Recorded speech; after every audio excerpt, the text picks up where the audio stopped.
Hello everyone, happy Thanksgiving. Okay, so in this tutorial I will be talking about how to make macaroni and cheese, homemade macaroni and cheese with bacon. You don't have to add the bacon, guys, okay? Let me show you the macaroni and cheese I had. Homemade macaroni and cheese, okay? Alright, so you guys are going to need to get the noodles. These noodles right here, I'll show you that. These noodles right here, okay? The thicker noodles, do not get the little bitty tiny ones, the spirally ones. It has to do with the consistency of the macaroni and cheese, okay? So you're gonna get 2 boxes, especially if you're gonna be making a huge pot like this. I'll show you the pot like this. You get this from Walmart. If it's gonna be a huge pot like that, it's like one of those turkey baster pots is what it is. If you can get it in the Thanksgiving. I guess it's in the foil aisle, I believe it is. It's only like $3.97.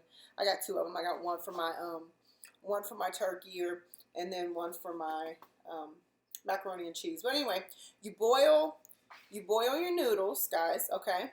And then you boil 1 package. You put 1 package at the bottom. And then you put about 1 cup of milk, enough to just like kind of cover it a little bit, but don't drown it, you know. Put a little salt in there, put a little pepper, don't put too much, because you do not want to salt it way too much, like just a little bit, like a little bit will do you.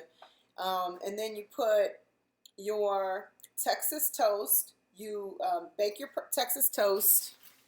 I ended up getting just regular Texas toast. You can get the great value, it doesn't really matter.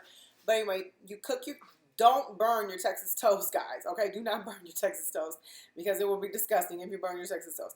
But anyway, get your Texas toast and you stick it throughout the middle part, okay? And then you fry you some bacon. You can either get the turkey bacon or regular bacon, just regular bacon like you would make for breakfast, and you fry it.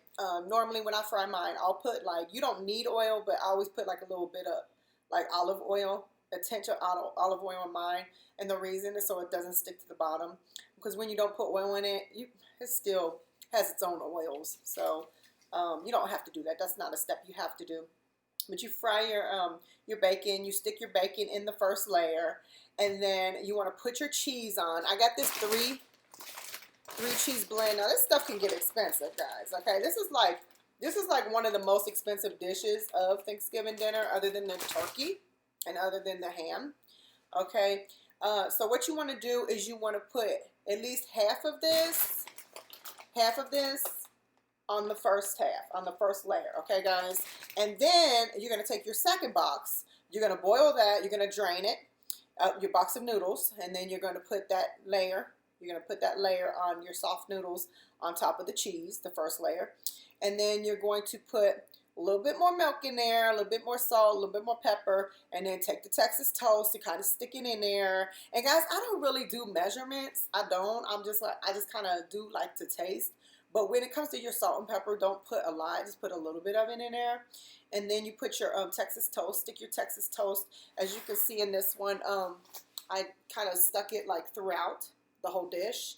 And so now this is not even made yet, guys. So now I'm gonna put this on about 350, and I'm gonna put it in there, and I'm gonna put it in there for about like maybe 20 minutes, 20 to 30 minutes, but kind of watch it around 20 minutes. Sometimes it takes a little longer than that. It just really depends. You want a golden brown on the top. You want a golden layer. You don't want it to burn, okay? So make sure you set your oven, okay? And I'm going to put it in there, on 350. So that's how you make homemade macaroni and cheese, okay, guys? And so next I'm going to make the turkey. And then I'll make the greens, which I've already made all this stuff, guys. But I'm just going to let you guys know, because I know when I was celebrating Thanksgiving on my first Thanksgiving that I wanted to cook, I didn't know how to make none of this stuff. I was like, how do you make all this stuff, you know? So anyway, so I figure you guys would like it if I get on here. And also, last year I didn't put bacon in my macaroni and cheese, so that is optional. The bacon is definitely optional, but it is really bomb. It is really good. I got that part of the recipe last year from my cousin. Shout out to my cousin if you're watching this. So anyway, so yeah, it was really bomb. I was like, oh my God, I'm gonna have to put bacon in my macaroni and cheese. But the thing I didn't do this year that I did last year and that I do every year normally is put sharp cheese in it, sharp cheddar cheese, and I stick it throughout, and it just makes this thick consistency that is so good and it's really melted. But I didn't do that this year. Okay, so I'm gonna see how it turns out. I mean, I'm sure it's gonna be good. Macaroni and cheese is like anything fattening you put together, it's bomb. Okay. Anyway, all right. Much love to you. Happy Thanksgiving. Bye.